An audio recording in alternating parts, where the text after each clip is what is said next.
পত্রিকায় দেখলাম আমাদের নিরাপত্তা বিষয়ক উপদেষ্টা ভারতে গিয়েছেন। আমরা দাবি করতে চাই সরকারের কাছে সেখানে কি আলোচনা হচ্ছে, বৈঠকে কি আলোচনা হচ্ছে, গোপনে কোনো আলোচনা হচ্ছে কিনা এই জাতির কাছে তাকে সে সংবাদ সম্মেলন করে পরিষ্কার করতে হবে। 2024-এর আগে এই দেশের পররাষ্ট্রমন্ত্রী একবার ভারত সফর করেছিলেন এবং এসে উনি বললেন ভারতের সাথে বাংলাদেশের সম্পর্ক হচ্ছে স্বামী স্ত্রীর সম্পর্ক। আমরা এরকম আর কোন স্বামী স্ত্রীর সম্পর্ক চাই না।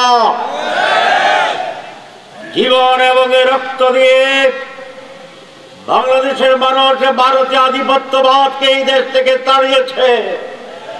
ভারতের কোন আধিপত্যবাদ এবং বশ্যতা বাংলার মানুষ আর গ্রহণ করবে না। এই সরকার যদি ভারতীয় অন্যায় আবদার এবং তার অন্যায় সিদ্ধান্তের প্রতি নতি স্বীকার করতে চায় তাহলে আপনাদের পরিণতি অশুভ হবে না, পরিষ্কার বলতে চায়।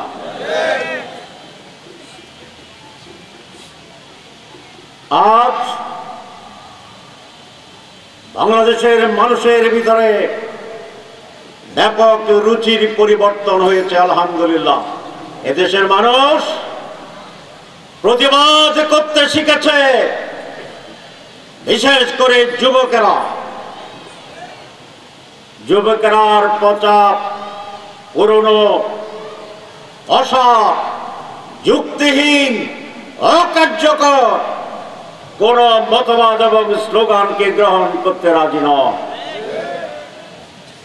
আপনারা জানেন আমরা গণভোটের দাবি করেছি সংবিধান কিছু সংস্কারের জন্য। একটি দল সংস্কার চায় না, আগের পুরানো কায়দায় দেশ চালাতে চায়। আমরা বলেছি সংস্কার যদি না হয় তাহলে শহীদের রক্তের সাথে বেইমানি করা হবে।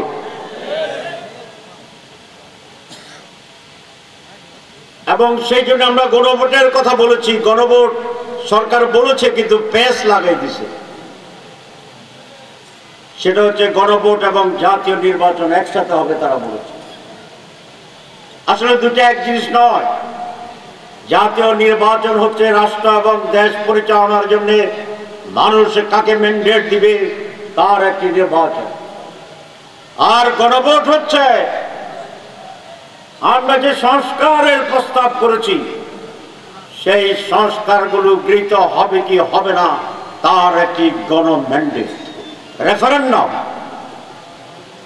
কিন্তু ওই দলটি আলাদাভাবে গণভোট চায় না। কারণ হচ্ছে ঢাকা বিশ্ববিদ্যালয়ের কেন্দ্রীয় ছাত্র সংসদ নির্বাচন, কারণ জাহাঙ্গীরনগর ইউনিভার্সিটি ছাত্র সংসদ নির্বাচন জাকসু, কারণ রাকসু রাজশাহী বিশ্ববিদ্যালয়, কারণ চাকসু চট্টগ্রাম বিশ্ববিদ্যালয় ছাত্র সংসদ নির্বাচন। ডাকসু নির্বাচনের আগে যদি আমরা আত্মহত্যা করে 10 জনে বলতাম যে ডাকসুতে এবার শিবির পূর্ণ প্যানেলে বিজয় লাভ করবে তাহলে কেউ বিশ্বাস করত না। কোন সরকার বিশ্বাস করত না, বুদ্ধিজীবীরা বিশ্বাস করত না, ডিপ্লোম্যাটরা বিশ্বাস করত না। কারণ এটাকে মানুষ মনে করতে অসম্ভব। ঢাকা বিশ্ববিদ্যালয়ের উচ্চ শিক্ষিত আধুনিক মেধাবী তরুণেরা শিবিরকে ভোট দেবে, হতে পারে। ছেলেরা দিবে, হতে পারে, কিন্তু মেয়েরা দেওয়ার তো প্রশ্নই আসে না। কিন্তু যখন রেজাল্ট হয়ে গেল, আমি সেই ডাকসু নির্বাচনে প্রত্যক্ষভাবে জড়িত ছিলাম। রাত 3:30 পর্যন্ত নানা গুঞ্জন, নানা আয়োজন, ডিস্টার্ব করার নানা ধরনের ব্যঞ্জন ছিল। আমরা পাহাড়ের মতো দৃঢ়তা নিয়ে সেদিন অবস্থান গ্রহণ করেছিলাম। রাত 3:30টায় পরিষ্কার হয়ে গেছে শিবির সমস্ত ষড়যন্ত্র মোকাবেলা করে সকল পূর্ণ প্যানেলে 3 গুণ ভোট, ছাত্রদল 5,000, ছাত্র শিবির 15,000 ভোটে জিতে গেছে। সবাই স্তম্ভিত হয়ে গেছে, ভেবেছে ঢাকা বিশ্ববিদ্যালয়ে একটা অ্যাক্সিডেন্ট হয়েছে, কিন্তু জাহাঙ্গীরনগরে জিতবে না। জাহাঙ্গীরনগরের ভোটের দিন 48 ঘন্টা লাগছে রেজাল্ট দেওয়ার জন্য। আপনারা দেখছেন না টেলিভিশনে? জিতে গেছে, ভাবছে ঢাকার প্রভাব জাহাঙ্গীরনগর কাছে সেখানে পড়ছে, রাজশাহীতে জিতবে না। তো রাজশাহীতে জিতছে না জিতে নাই? আর চট্টগ্রাম বিশ্ববিদ্যালয় যখন ঘোষণা হয়েছে তখন অবশ্য বলছে না, চিটাংটা আগ থেকে শিবির। তাহলে গণভোট মানে না কেন? তারা বুঝছে যদি জাতীয় নির্বাচনের আগে সংস্কার নিয়ে যদি একটা গণভোট হয় তাহলে 80% লোক আমাদের পক্ষে রায় দেবে।